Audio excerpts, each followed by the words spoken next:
Okay, so I'm recording this. Basically, I found a lot of YouTube videos helpful on people chronicling how to build a shed, and so I'm gonna chronicle my building the shed. So what you see here, these are 9. There's 9 of these concrete piers that I poured. They sit about 2 or a little more feet in the ground, and they've got these anchor bolts sticking up out of them, and they've got this plastic on them. Apparently, wet cured concrete is 50% stronger than dry cured concrete. But anyway, these things are going to be what the shed sits on. And you see we have a sloped yard, so the ones in the back are much closer to the ground than the ones closer to the house. So I poured these on Friday, today's Wednesday, so I'm going to give them about a week to properly set, and then I will start putting the floor in. And always remember, and these are 8-inch forms that I use, so the piers are going to be 8 inches wide. Have an extra form to put your extra concrete in. That's what that guy is. Anyway, that's what we have right now.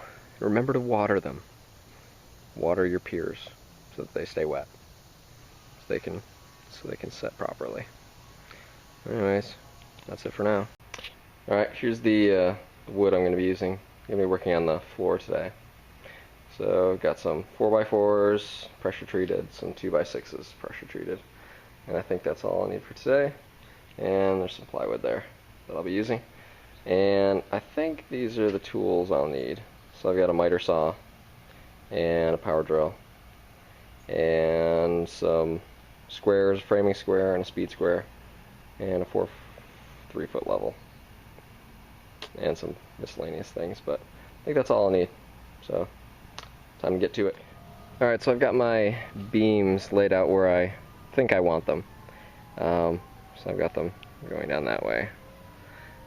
So 1 beam per 3 piers.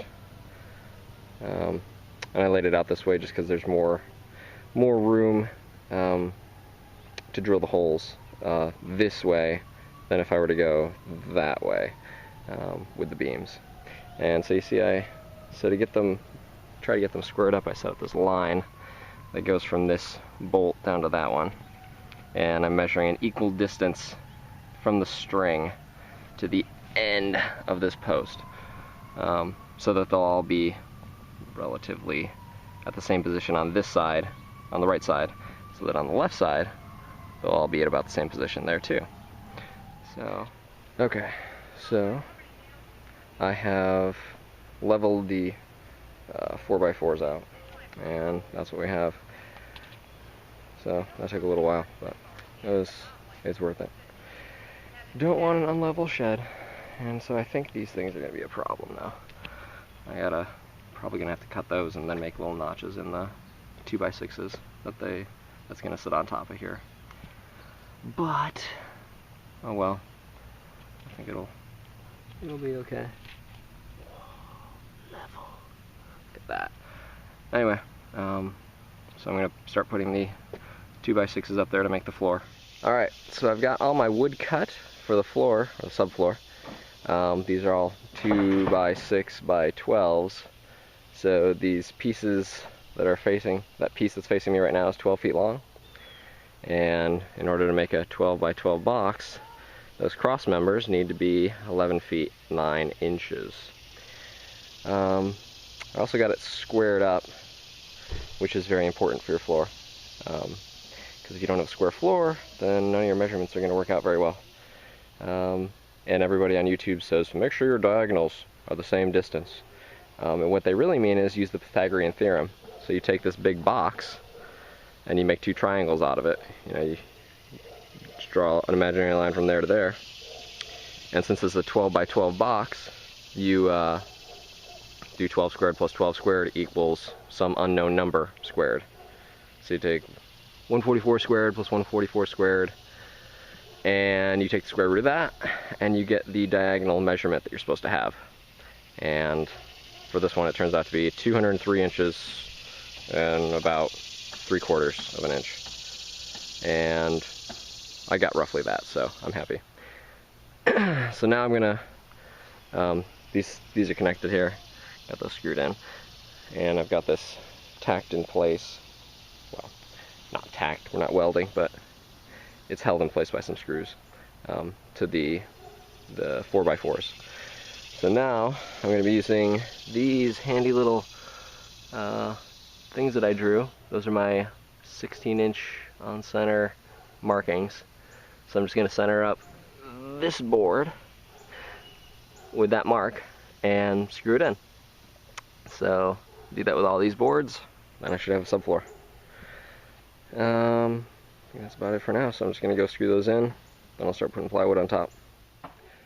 Now I've got the floor all braced, so I had the joist running lengthwise that way, but if you just kind of leave it like that, and these are 16 inches on center, so with this 3/4 inch plywood that I'm using, I've been told it will be a little squishy.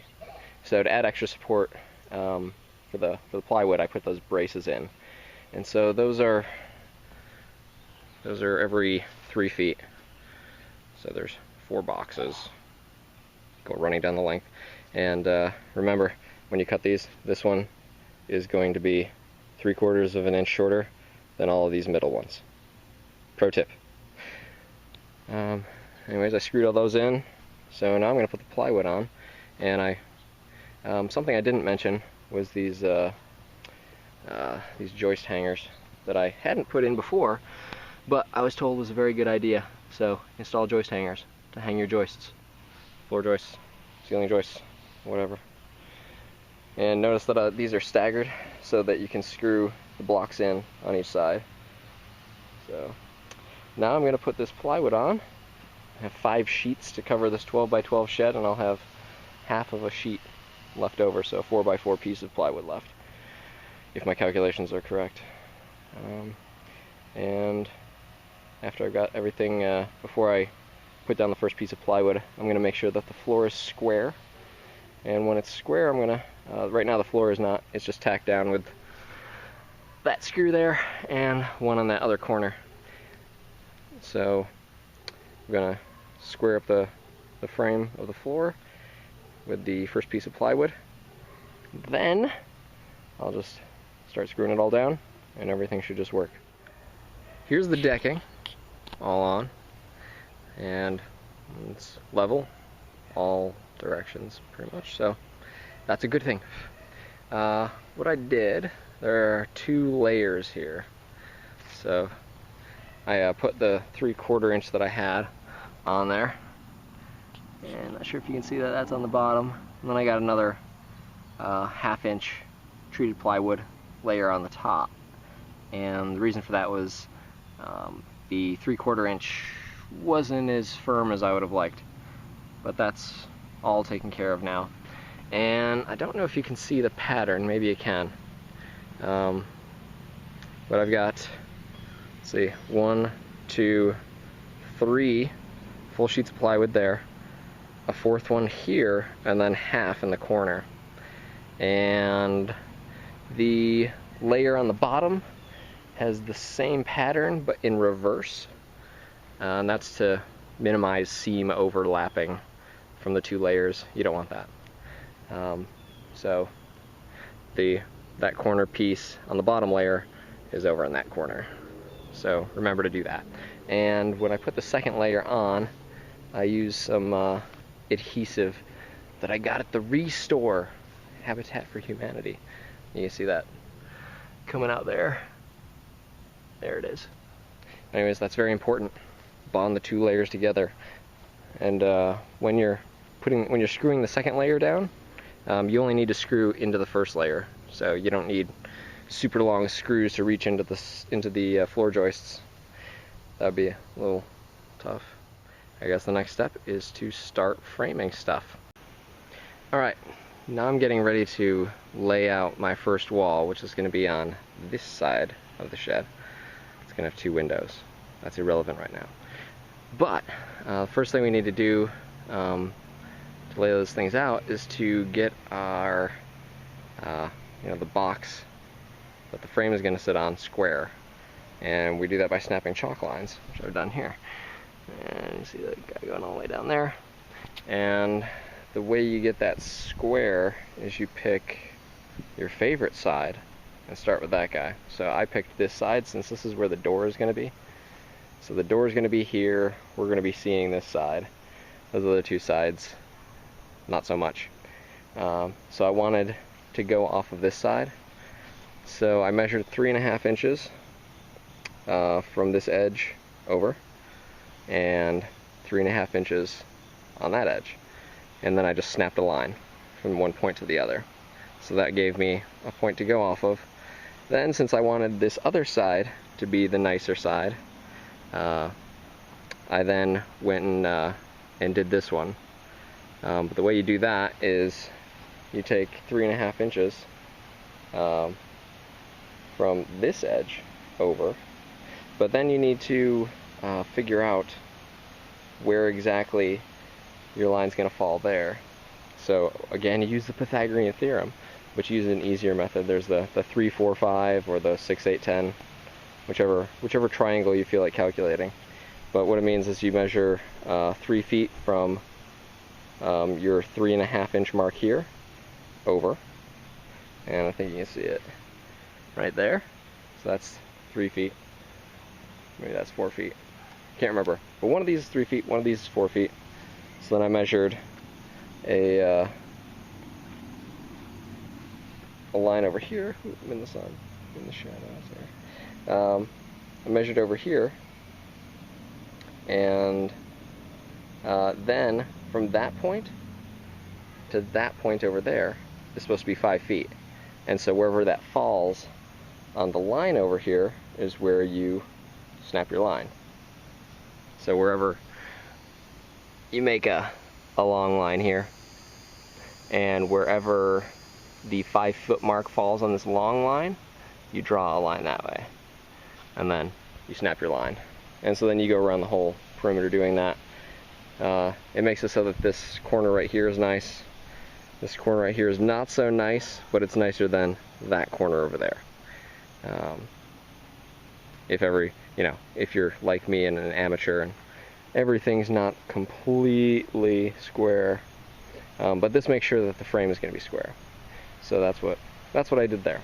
So now I'm going to start cutting up that wood.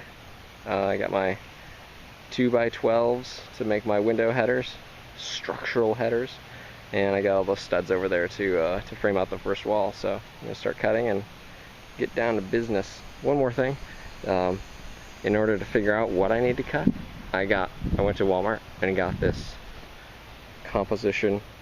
graph composition notebook, and it's fantastic. So you can draw everything to scale and see what you need where, and then you can calculate your dimensions for your lumber. So I highly recommend it. So now I'm going to start cutting, and then I'll get back to you with me putting stuff up, or laying out the frame, I suppose. I've got my wood cut now, and before I can lay everything out, I had to mark my top and bottom plates. So that's what I've got here. I've got them screwed together on their sides, and just marked out everything that I think I'll need. And if we travel on here, it's a little easier. So this is where like one of the windows is going to sit. That's the header, and that thing is two 2x12s cut to the right length that I need, and there's a piece of 1/2 inch plywood sandwich in there so that it's the right width for a 2x4 to go on the bottom. So that guy will sit there, and then if you see my little configuration here, I've got a king stud on the outside, a jack stud holding up the header, and then a cripple stud down on the bottom. And so learning the terminology was interesting. Kings, jacks, cripples, blah blah blah, but that's what they use, so that's what I'm using. And got the same thing over here. So now I just need to lay everything out properly, and we will see what it looks like. So I've got this laid out now. So I started with the rough openings for the windows, put the headers up there where they're supposed to be, then put the the king studs down, the jack studs, and then the cripples, and then I put the little sill for it. So there's 2 of those. And then I just put the normal studs 16 inches on center. And when I had drawn this, there was supposed to be another stud right next to the king stud there. But putting this all together in real life, I don't think that that's really necessary to have 2 full-length studs right next to each other, especially with that header. So I just took those out. So instead of that being 16 inches from there, it's like 18. So I don't think it's a big deal, especially for a shed. It's not going to be holding up a lot of weight. So that's all done. Well, it's all laid out and ready for me to fasten together. So I'll be doing that now. Alright, here's the first wall, all framed up.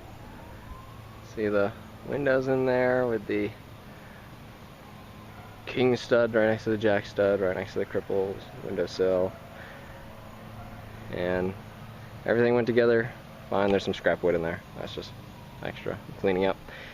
The only thing that went wrong was these headers. I had assumed, silly me, that like most lumber, like the dimensions were a ½ inch shorter than what the nominal dimensions are. So 2 by 12 was really 1.5 by 11 1/4.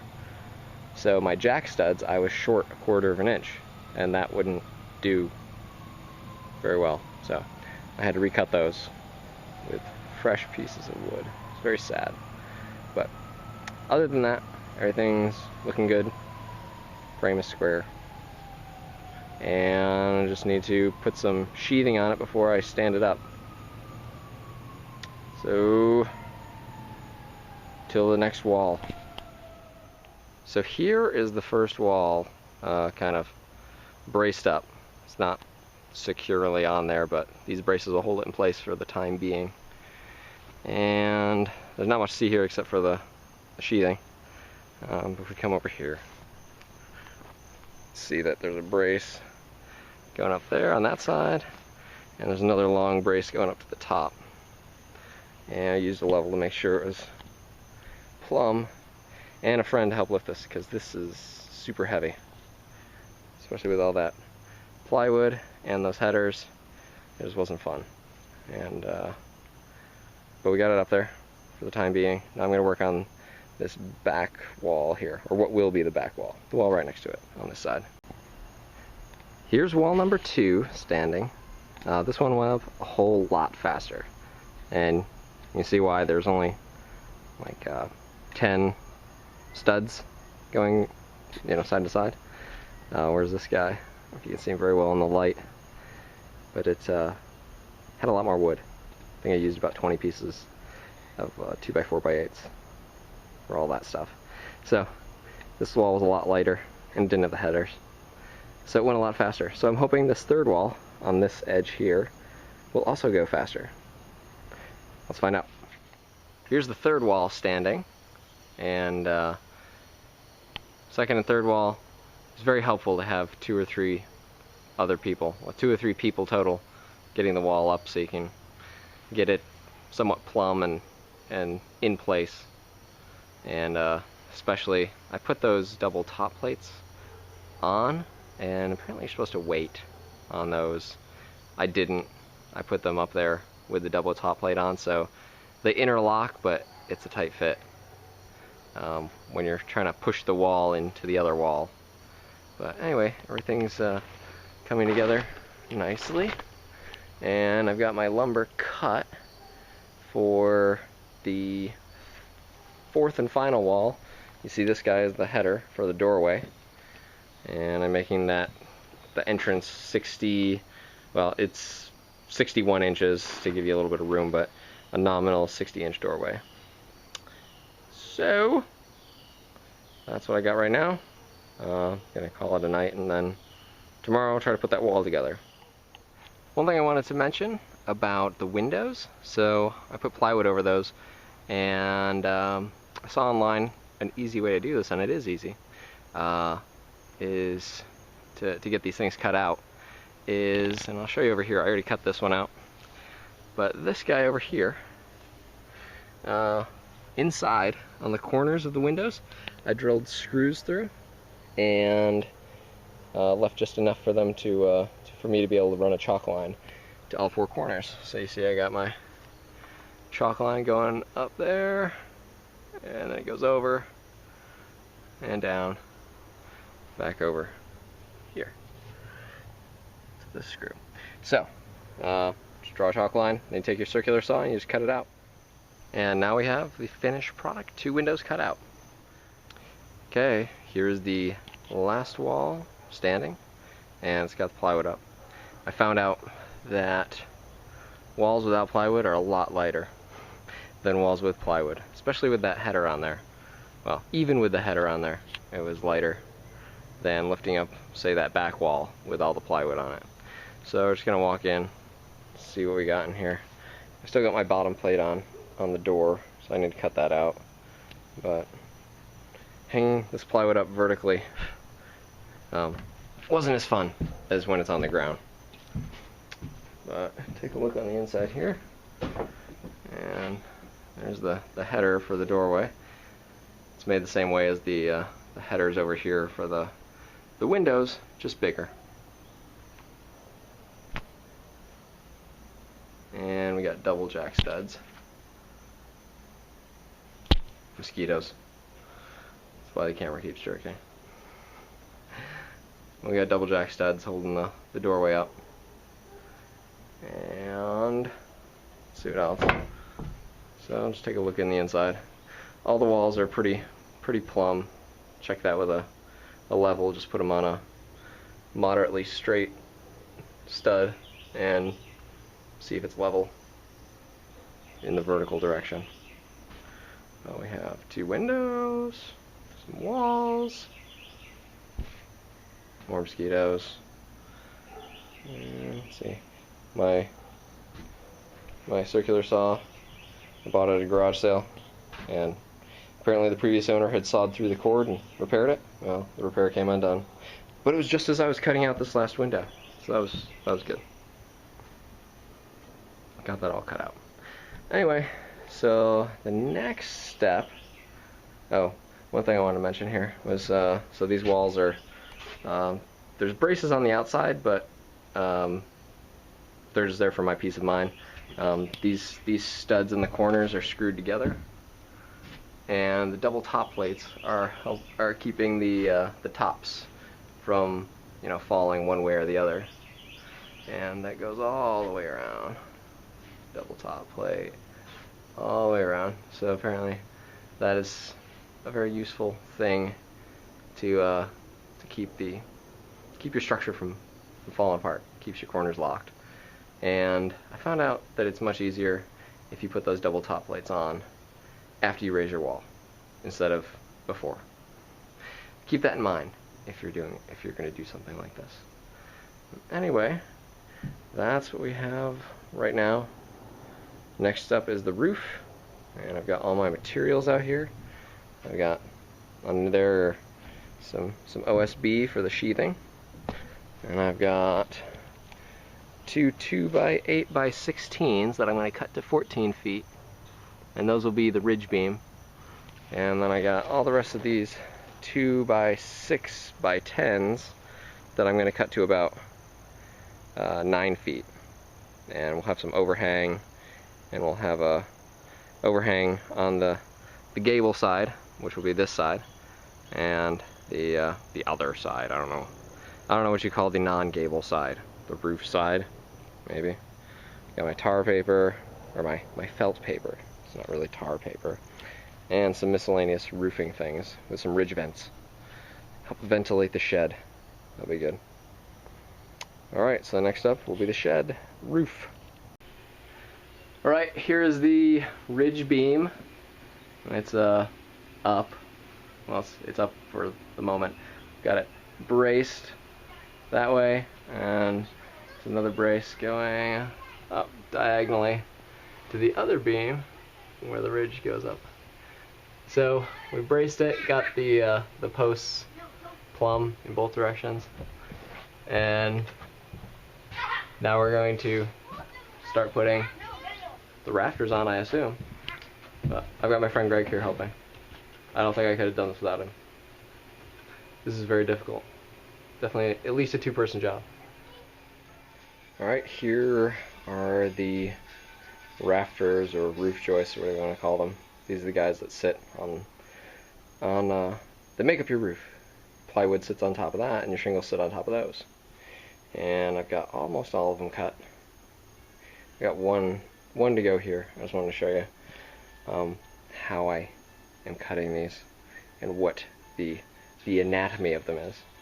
So you'll see one of them is already up. And so what I did is I calculated what the measurement should be. And then I went off of that, and I got this piece of wood that I kept hacking up, because my calculations were for a perfect world with a perfect structure, and this is not one of those. And then I started doubting myself. Maybe it's not the right angle, blah blah blah. Anyway, I eventually came up with a master that actually worked, and that's what all these are based off of. So you'll see the cuts here. There's the cut for the ridge, and so that's at the angle that you want. So, you know, from this angle right here is your angle of your roof that you're going to want. For mine it was 37 degrees. It's close to a 10 and 12 pitch, but not quite. It's probably somewhere in between. And so that's for the ridge. And you go back down here, and there is a cut for the bird's mouth. And you'll notice the bird's mouth is, so this line right here is the same angle as your ridge cut over there, or your plumb cut, as some people call it. So you've got your plumb cut here, which when this rafter is up on the roof, it will be plumb, you know, straight up and down. And this cut over here is the seat cut, because it's the seat of the bird's mouth. That's where this thing sits. So this part right here is going to sit on top of your wall. And I did mine for 2.5 inches, just because that's like the leaves this much of the board, which is roughly following the 2/3 rule of cutting birds' mouths. And this is a right angle, because your wall is a right angle. So since this is your plumb line, you just take a framing square, or something that's square, something with measurements that can show you that this is going to be the desired length you want on your seat cut, and then you just make a right angle. And over here is the overhang, and that is also a plumb line. So when this rafter is sitting up there, this will be straight up and down, that cut will be straight up and down, and all the way down there will be straight up and down up at the ridge. So that is the anatomy of my rafter. To figure out exactly where you need to cut this, you need to do some calculations, and then trial and error. I did more trial and error than calculations, but my calculations were close. I was just a little bit off. Anyways, so I've got one of those up, got one of these left to cut, and I've got all these that are already cut and ready to go up. So then I just nail them up there on my ridge beam and tack them down over there for now. I'll be putting hurricane ties on there too. So that's the update for the ridge rafters, or the rafters for the roof. Now we have the rafters put up in place, all the bird mouths cut out, and we've got the fascia board there on the end. So the way that I did this, and I had a friend helping, definitely couldn't have done this. It's very hard to do this by yourself. So at least have 2 people do this, because if you got a structure this big, it's very difficult to get those rafters up there in the right spots. But just cut everything on the lines. Then after I wasted a bunch of wood, see that wood over there? That's wood that I wasted because I was a little cut happy. And if you look inside the shed, there's some more wood that was wasted. So make sure you get your measurements right, because I had the measurements for the right side over here, and so I thought, oh, it should be symmetrical over here, but it was slightly different. And so the rafters that worked over here did not work over here. So I had to redo all the cuts for those. That was annoying, but I learned a valuable lesson. Anyway, so all those rafters are up there, nailed in at the top, and they're toe-nailed in on the where they meet the wall.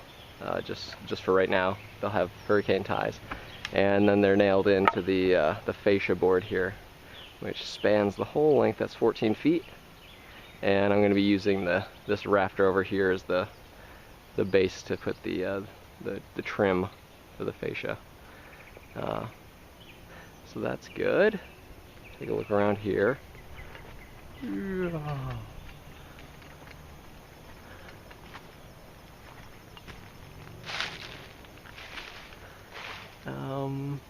Let's see. So, found out that if the tops are a little high, that's okay, because you can knock those down. But if they're a little low, then that's bad. So, and what I mean by the tops, like right up there where they meet the ridge board, the ridge beam. So, get those a little higher than a little lower, and you should be okay. And when we put the fascia on, that was also, all of these boards weren't exactly in the right spot. So we marked a chalk line across all the rafters, then cut them straight up so they'd all be, I used a level to make the line plumb, and then cut those to the right length so that we have a straight fascia board there, and a straight fascia board there. Lovely. What else am I going to do? I need to put glue up at the top where the rafters meet the ridge beam, because probably can't see it here, there's a little gap, because I couldn't get it perfect. I wanted to get it perfect, but I couldn't. So glue will suffice to handle the gap. So what I'm going to work on now is, back up, you'll see this, triangle here. Well, there needs to be a wall. The wall needs to keep going up until the roof. So I'm going to put the beams, or the studs that go up and complete that triangle. So then you can put, what's that stuff called? Sheathing on the sides. So that's what's going on right now. So I'm going to work on that, and then I'm hoping to get some sheathing up on the roof. That'll be exciting. Roof will be well underway to being done. Now we've got the sheathing on the roof, and it's starting to actually look like a structure and not just a big box sitting on the ground. And I see I got my ledges up there so I could progressively put the sheathing up top. So there is, let's see, one sheet there, and they're cut to length. Another sheet, and then a thinner strip going across the top, about 9 inches wide. And same on the other side. And I left a gap on the inside up near the ridge for the ridge vents. So let's see if we can see that. Yeah. So there's the gap on either side of the ridge for the ridge vents. And there's a slight gap between each of the pieces of sheathing. That's for expansion due to humidity, things like that. And I think that's about it for the sheathing. Right now I'm going to put on the felt paper. Well, actually, the other thing I did was I put on, see if you can see it up there, the drip edge. So the drip edge is to keep water off of your seams, so water doesn't seep in. And so you put the drip edge on this piece, the fascia board here. Then you put the felt paper on, and then you put drip edge going along this rafter here, and that'll keep wind from blowing up into the under the felt paper and the shingles and blowing your shingles off. So that's what that's for. So now I'm going to put on the felt paper, then put on the other drip edge, and then I'm ready to put on the shingles. Now I've got the, I've skipped a few steps, but I put the tar paper on, like I said I was going to. So you see there's a seam for the tar paper up there, and you overlap the top sheet over the bottom sheet so that if water gets on it, it all flows down and doesn't hit your structure. And see the drip edge over there on the edge. I don't know if I can get to that corner, but you'll see that this drip edge under here is underneath that drip edge on the side. So it goes, the drip edge is under here, and then the tar paper's on top, and then that drip edge is on top of both of those things along the edge, so that if water gets on there, it goes away from your structure. And now I've started to do the shingling. And if you look at these guys, you'll say, why are they upside down? And I asked that same question to my friend who's showing me this. And he eventually answered that it's a starter row. So what you do that for is because when you've got your shingles and you've got these edges, or these channels here that are open, normally they're facing this way. But for the first row, you do it this way, so that when you put things on top, like this seam here isn't touching your tar paper, there's another shingle under there. So when water eventually channels its way down here, it goes here and it touches a shingle instead of touching the tar paper or your structure. And it's like that all the way down there. And so this edge right there, it's the same deal. Instead of having another edge, or instead of having just the tar paper right underneath it, you have a shingle, and that keeps water off your structure. So I've got the first row, I've got the starter row done, first row almost done, and this is pretty quick. Just keep nailing it, and you need to make sure that when you nail your rows, you want to nail somewhere near this little strip, because when you overlap your shingles, nailing here, so let's say the second row, nailing here makes it so that you nail at the top edge of this shingle. So when you nail these things in, they're nailed here and here. Because if they're only nailed here, that's a bad thing. So you want to make sure you put at least 2 nails in each shingle for each place that you nail. So, I'm going to get to it, see how it comes along.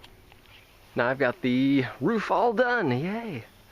Well, it's all shingled, and the roof is weather-proofed. So I don't need to worry about rain anymore, which was the main goal of trying to get the roof on. But as I showed before, the shingles went on row after row. You just kind of stagger them. You can see the stair-step pattern. And that's really, you need to follow the directions inside of your shingles package. And that seems to be one of those things where you have to read the directions. Because I got 2 different types of shingles. The first one, I didn't get enough of, because I didn't read the package properly, because it was poorly labeled. Anyway, the directions on that were completely different from the directions for these ones. The first ones were architectural shingles.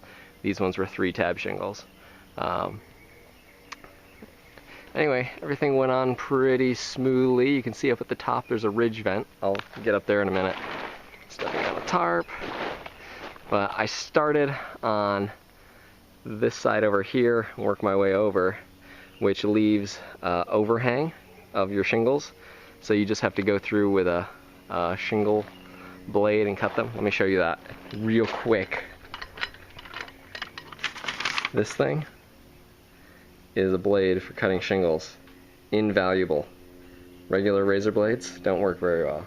This one cuts through them like butter, especially when they're warm or hot from the noonday sun. Anyways, that goes all the way up there, and I don't know if you noticed from last time, but I put these blocks in to stabilize these rafters on the outside. Before they were a little jiggly since they don't rest on the wall, so those blocks were necessary. The spacing isn't very important. It was just get them stable, and that worked. And you can see the drip edge there, and the drip edge over there. And now I will cross dissolve up to the the roof so you can see what the ridge vent looks like. Alright, up on the roof now. And you can see the shingles up close. See there, nails under there, nailed to the strip. And what I found very important with these are 3-tab shingles from Home Depot. But right underneath this black strip, on the other side of the shingle, is another black strip with tar, I assume, that has plastic over it. You should take the plastic off. Anyways, so here's the ridge vent. And we got all our shingles on there.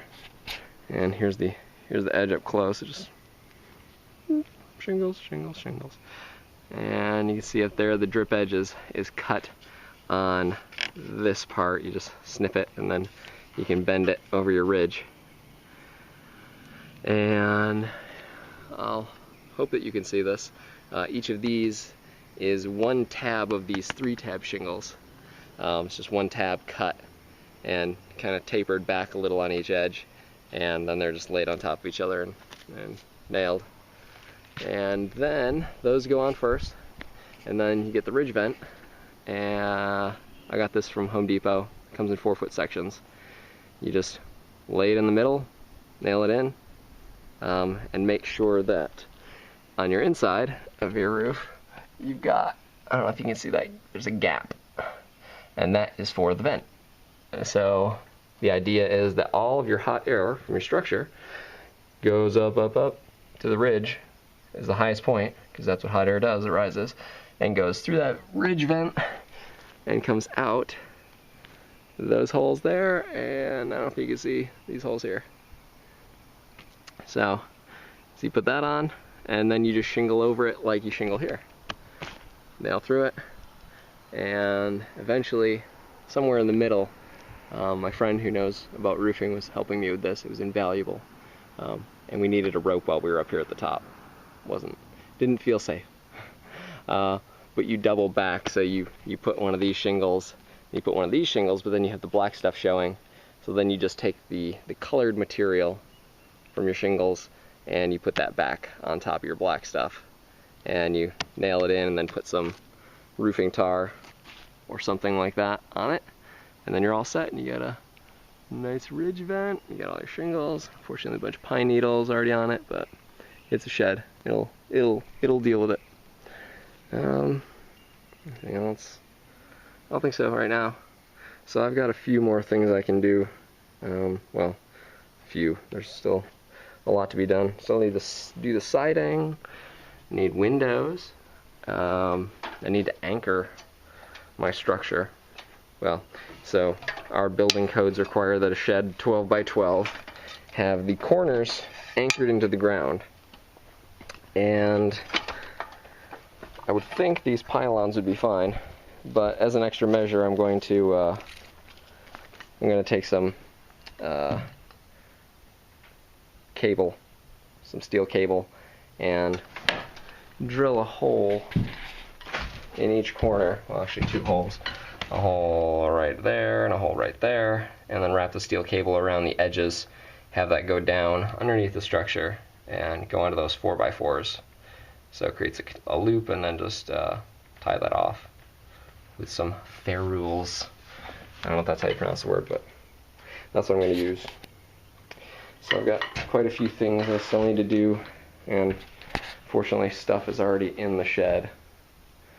Stuff that was in the garage, but I think I can work around that. And I need hurricane ties for those rafters up there. So, still a lot of work to do. I'll find out what I'm going to do next. Alright, I'm working on siding right now. My friend and I got some siding done yesterday, but I thought I'd stop here before I start working today and show you what exactly I'm working with, because I never put siding up before, and it's like a fancy jigsaw puzzle. So there's lots of different little pieces, but they, well, not lots, there's only basically 4 different pieces, 5 different pieces, and they fit together really well, so you can't tell where they fit together. So like this little piece here is a piece of the siding that we're using. It has a little nailing strip on top, and on the back here there's a little lip down here, and this is so it hooks in to the top of another piece of siding right here. So the bottom of one piece of siding hooks into the top of another. And so that's why it looks continuous, but it's not. And they hook together really well. You know when you got them hooked together. There are these types of pieces. They have this they have a nailing strip on the bottom and a pocket inside. And these are for at the top.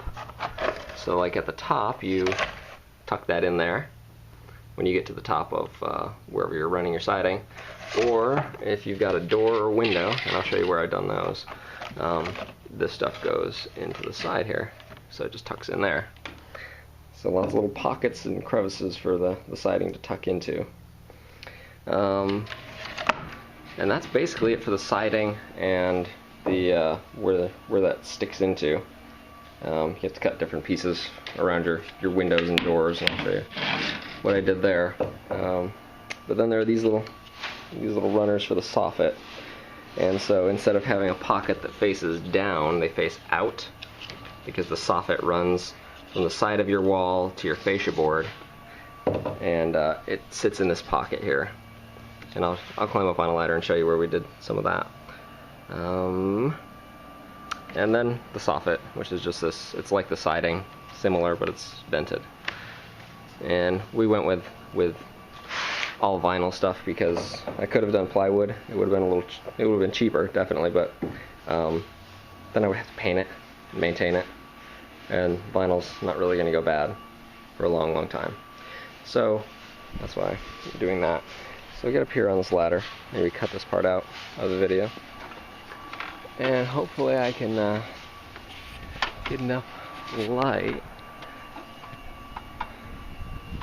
So the light sensor on this camera is kind of annoying. Alright, so I'm up here on the ladder, and you'll see here's the little runner for the soffit. It's level with the fascia board here, so that the soffit goes inside that little pocket and over here, and it will screw into the bottom of the fascia board. And that's pretty simple. You just gotta kind of stack them one on top of the other and go down. And I'll show you that when I get to it. Haven't done that anywhere yet.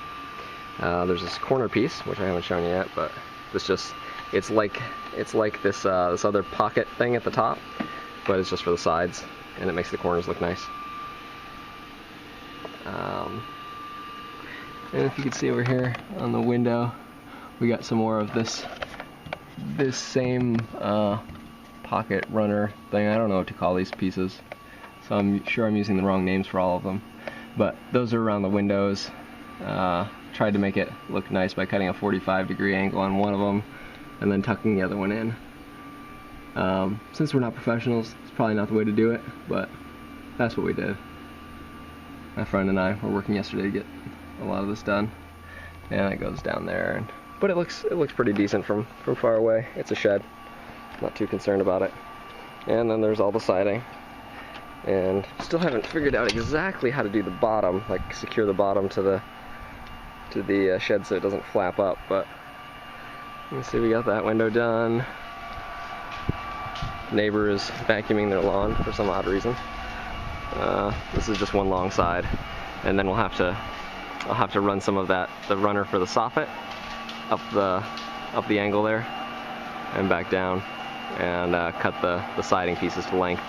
And I'm still not sure what to do about the corner there. My friend who's done this stuff before, he's got an idea of what to do there, so I'll let him figure that stuff out. But then another corner and another full side. And so the way that we did these things, we put the soffit runner up first, then we put the corner pieces on, and then we put that top pocket on, and then the very last thing you do is put the siding on, starting from the bottom, going up top. And it's really easy to put on, really fast, and we use roofing nails to just, because we had a lot of those left over, and those have a big head, so they hold the siding on pretty well. So that's that for right now.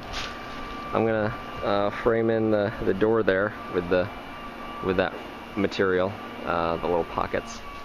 And then I'm going to start putting the siding up on this side. I gotta leave this area right here empty because no siding's gonna go in there. I'm gonna put a ramp so we don't have to keep stepping up into the shed, but the ramp's gonna come most likely last. So that's it for the siding for now. Show you what we get when we get to it. Alright, so I got siding done on the doorway side. See how it looks? Looking pretty snazzy. You see the little nailing strip up there for the siding. And it's going pretty well. And I just need to start tapering it as it goes up. And if I go closer, you can see that there's the little pocket piece for the siding, and then there's the little runner for the soffit. And haven't been putting any soffit up anywhere else, but it's coming along. Alright, so it's been a while since I last did a video, so a lot of stuff has been added, but I'll try and go through exactly what. So right now you can see we got the fascia board on, or the fascia, over top of the fascia board. And we got these corners. Let me see if I can get out of the sun so you can see one of these corners better. There we go. Got the corners, got the soffit going all the way up, got all the siding on, which is nice. And my friend Greg helped me out a lot since he knows about this stuff and I don't, so I was his helper on most of this stuff. Soffit going down there, fascia, all the siding, pretty much all the trim, and yeah, it's coming along, almost usable. So the big things we need to work on now are, you can see this is still a big gaping hole, but we got some work to do there. So doors and a ramp of some variety. Still trying to figure out what to do for that. But for doors, we decided to get two of these big 36-inch doors. See if I can get out of here. There we go. And we'll use these as sliding doors, so they will slide over there when they're open, and when they're shut, they'll just slide and cover up the opening here. And have to make that so that they're sturdy enough to be used as shed sliding doors. But so that's what I'm going to work on now. See if I can get those up by myself. If I can't, I'll enlist some help. And these are just untreated, so I'm going to stain them just to give them some protection from the weather. And probably, well, they're nice doors, heavy. So see how that goes.